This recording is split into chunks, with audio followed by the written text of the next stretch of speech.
quand on prend le temps de bien se connaître et qu'on est dans une sorte de confiance avec les autres, on ne se rend pas compte à quel point le temps il passe vite. Et c'est à la fin qu'on se rend compte que c'est fini en fait.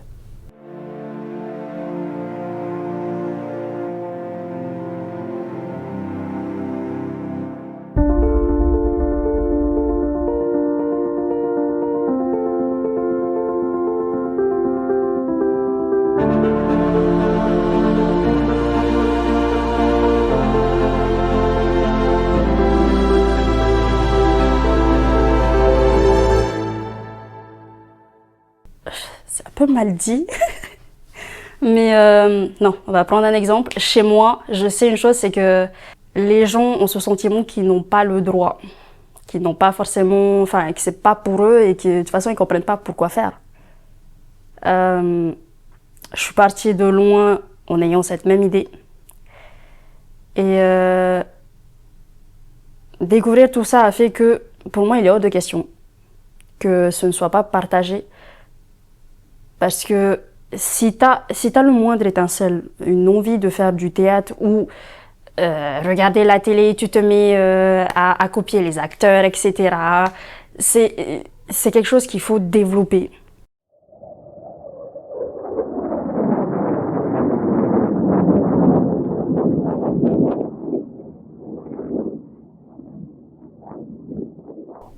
Bon, Imelda, c'est le dernier jour ici à l'Estu. Et oui, c'est le dernier jour, oui. Comment tu te malheureusement. À la fois soulagée après tous les concours passés. C'était une compétition. C'était des jours sans repos. Mais bon, après l'effort, le réconfort. Mais bon, pas pour moi parce que j'ai encore du travail à faire. Et ouais, c'est triste aussi parce que je vais devoir quitter mes amis. Et ouais, du coup, c'est triste. Sarah Issa, c'est le dernier jour ici à l'Estu. Comment tu te sens? Je me sens bien. Je me sens bien parce que j'ai passé une superbe année.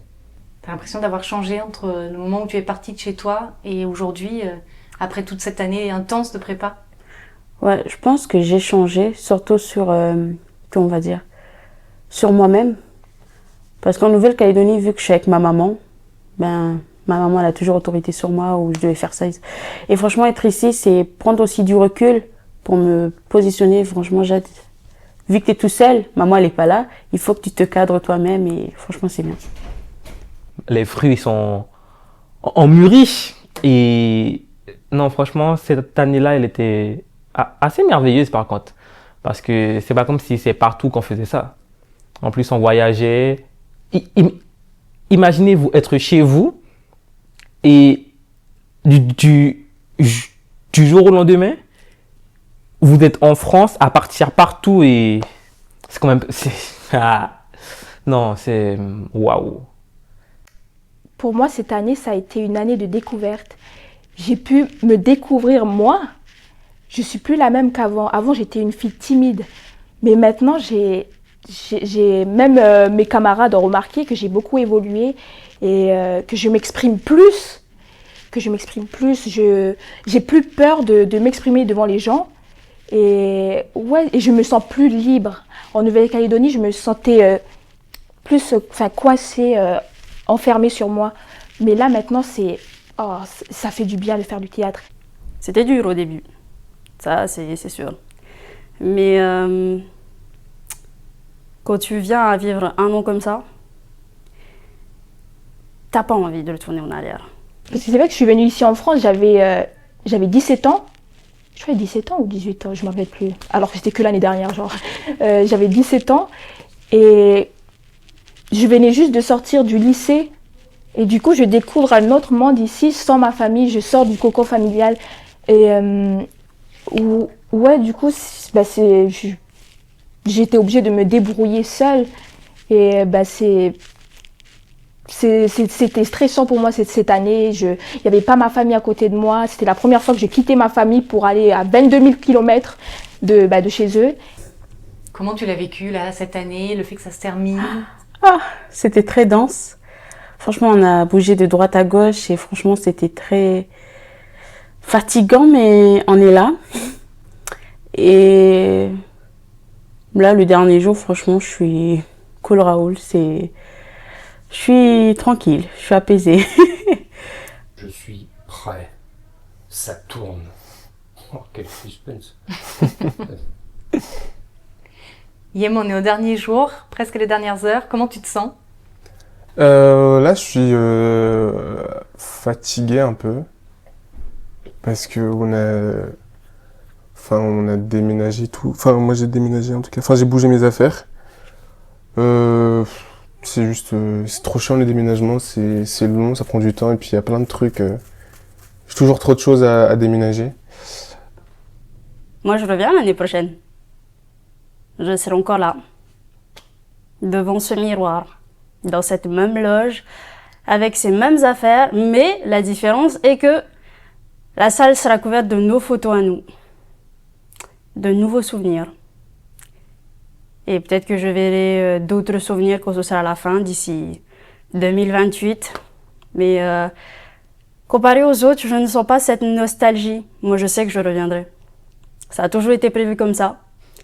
Donc bon, je reviens. Est-ce que tu as plus confiance en toi qu'en arrivant? Mais j'ai toujours eu confiance en moi. Enfin, je fonce tout le temps, je réfléchis pas forcément. C'est après que je me pose des questions. Du coup, je dirais que quand même j'ai encore plus confiance en moi là, parce que j'ai acquis quand même des capacités que j'avais pas forcément ou qui étaient fragiles et que j'ai pu renforcer. Et en fait, c'est ça, la CPI. C'est une porte qui nous emmène vers la liberté, vers des autres métiers qu'on peut pas, des grands métiers comme le métier d'acteur et tout. Oui, du coup, voilà, et c'est aussi mon objectif, c'est d'inciter les jeunes et de légitimer la parole des femmes. J'ai raison? Oui, tu as raison. J'ai raison? Oui, tu as raison. Je sais. Est-ce que tu peux nous expliquer ce que c'est la suite pour toi? La suite, c'est que j'ai passé 8 concours pour intégrer des écoles supérieures d'art dramatique. Et j'ai passé celui de l'ESTU, j'ai passé le 3e tour de l'ESTU et j'ai été retenue. Du coup, je vais commencer à la rentrée en école supérieure de théâtre et j'ai trop hâte. Comment t'as réagi quand t'as eu l'annonce du résultat? J'ai appelé tout le monde. J'ai appelé ma prof, mes amis et ma mère et c'était trop bien. J'ai pleuré aussi. Et j'arrivais pas à y croire parce que c'est de là où je viens, il y a pas des choses comme ça. Du coup j'ai été très émue et fière de moi. C'est quand même bien d'être à 18 ans, d'être quand même pris à une grande école. C'est pas rien. Enfin, déjà, faire un 3e tour à 18 ans, c'est pas rien. Et en plus d'être pris à une grande école, c'est le comble, quoi. Et oui, je suis dans la fleur de l'âge, donc j'ai encore tout le temps de m'expérimenter, d'aller loin et j'espère refaire les parents, hein, car c'est le principal. Bon, pour l'instant, je suis en liste d'attente pour l'ESTU, mais j'attends. Mais en attendant, je me prépare pour les concours d'entrée en classe prépa. Je lâche pas. C'est quoi la suite pour toi? Moi, je me suis inscrite en formation d'aide-soignante. Ouais. Je voulais faire une pause et ensuite reprendre après ma formation. Me questionner vraiment si c'est ce que je veux faire ou... Voilà. Oui, j'ai hâte de commencer, sachant qu'il y a aussi du stand-up là-bas. Donc, je vais m'amuser. Moi, tout ce qui est humour, je prends. Donc, waouh. C'est quoi la suite pour toi? La suite, c'est un master à Caen. Un master en médiation scientifique. Voilà. Ok, rien à voir? Ouais, rien à voir, mais en vrai, je pense qu'on peut allier les deux. Parce que là, ce que je vais faire, en plus, c'est très Enfin, déjà, j'aurais quasiment peu d'activités scientifiques à proprement parler. J'aurais juste beaucoup d'histoire des sciences, philosophie des sciences, des trucs comme ça. Et puis aussi apprendre des manières aussi de transmettre le savoir scientifique. Mais au final, c'est un peu... Enfin, il peut se transmettre via le théâtre, par exemple, via des formes théâtrales un peu, genre... Enfin, comme des conférences théâtrales et tout, ou plein d'autres formes et tout. Voilà. Quand les résultats des grandes écoles sont arrivés, parce que au départ, je voulais intégrer le CNSAD de Paris, mais je l'ai pas eu. Et j'étais dévastée, j'arrivais plus, je voulais abandonner, mais mes amis étaient là mes amis étaient là, ils m'ont soutenue. Et ils ont dit qu'il ne faut pas lâcher, parce que je suis une fille en fait qui lâche pas. Mais au moment où les résultats du CNSAD sont arrivés, je pensais vraiment l'avoir et ben non. L'écriture, c'est quelque chose qui m'intéresse beaucoup. C'est aussi la raison pour laquelle, au vu des résultats et que je n'ai pas été prise dans une école d'art dramatique, j'ai décidé de rester à Limoges pour m'inscrire à la fac de lettres, pour pouvoir continuer à écrire. J'avais passé un concours et ça m'a marqué ce concours parce que c'était l'un des pires concours que j'ai passé. Enfin, j'avais pas envie d'y aller, mais en même temps, je devais être là. Et je me dis aussi que plus tard, dans le métier, enfin, il y aura des fois où tu n'auras pas envie d'aller sur scène ou d'être quelque part, mais tu devrais y être parce que c'est comme ça. J'ai travaillé toute l'année pour cette école. Et bah oui, je ne peux pas être plus fière. Donc bon, pour moi c'était une évidence dès le début. Si c'était une école que je voulais, j'allais la voir. Selon toi, c'est quoi ton point fort? Qu'est-ce qui a pu plaire au jury de l'ESTU? Peut-être ma franchise. Je dirais ma franchise. Et je suis moi-même, peu importe la situation. Et je suis toujours engagée dans tout ce que je fais.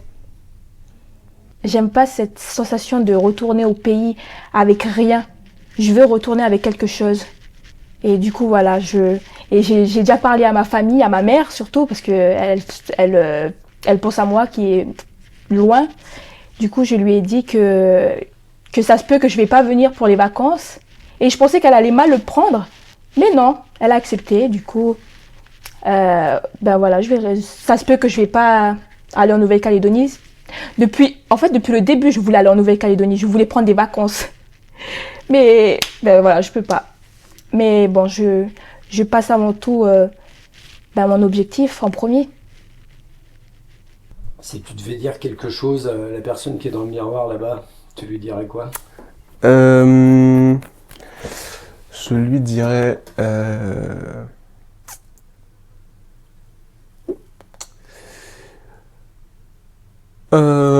profite de ses vacances, franchement, là... Ouais, non, genre, va nager, je sais pas, ouais, non, repose-toi et ouais, repose-toi et prépare bien ta rentrée, quoi. Enfin, voilà. De toute façon, ça va couler, ça va aller. Voilà.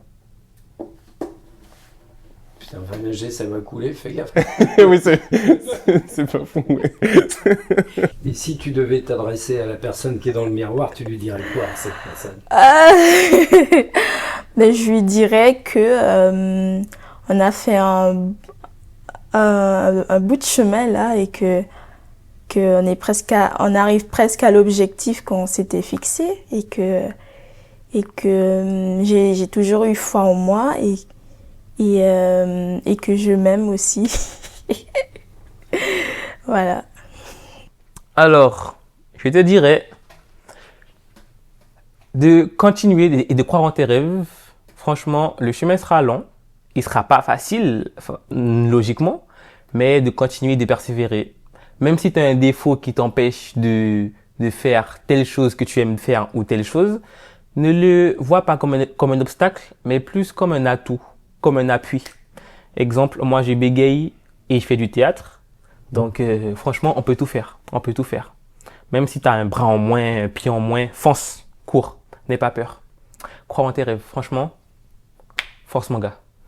Qu'est-ce que tu ah oui. dirais à cette personne? Bah, je lui dirais à cette personne qu'elle peut être fière d'elle, elle peut continuer à se battre pour ses rêves, pour ses objectifs de vie, parce que rien n'est facile dans la vie, surtout quand on a une certaine couleur de peau, quand on vient de certains endroits. Pardon. Et que même si certaines personnes disent que nos rêves sont plus grands, mais leur dire que non, en fait, peu importe ce qu'on... on y arrivera. Voilà. J'avais jamais vu ça avant. En une année, j'ai découvert beaucoup de choses à laquelle je ne m'y attendais pas. Et aujourd'hui, je peux pas faire autre chose, hein. J'ai beaucoup trop apprécié l'expérience pour m'arrêter là. Je suis assoiffée. J'ai la gorge sec. J'ai besoin d'en avoir plus. Parce que je sais que c'est pas... Il n'y a pas que ça maintenant. Je sais que c'est tellement large que je compte pas m'arrêter là. Il est hors de question que je m'arrête là. Je lui dirais de pas lâcher. Je me suis donné un objectif. C'est d'être actrice. Et je vais pas lâcher. Même s'il y a des obstacles, je vais continuer. Et je vais tout faire. Je vais tout faire pour atteindre cet objectif.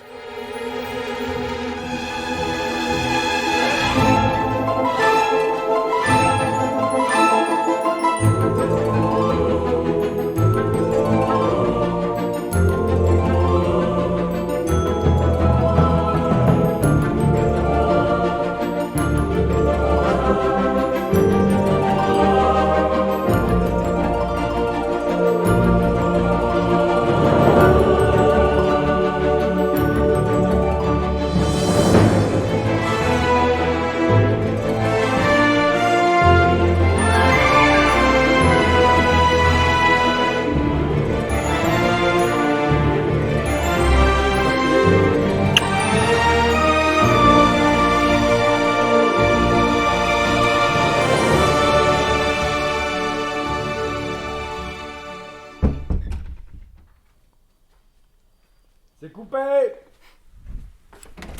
Action. Alors, c'était bien? Ah ouais, C'était super. Hop.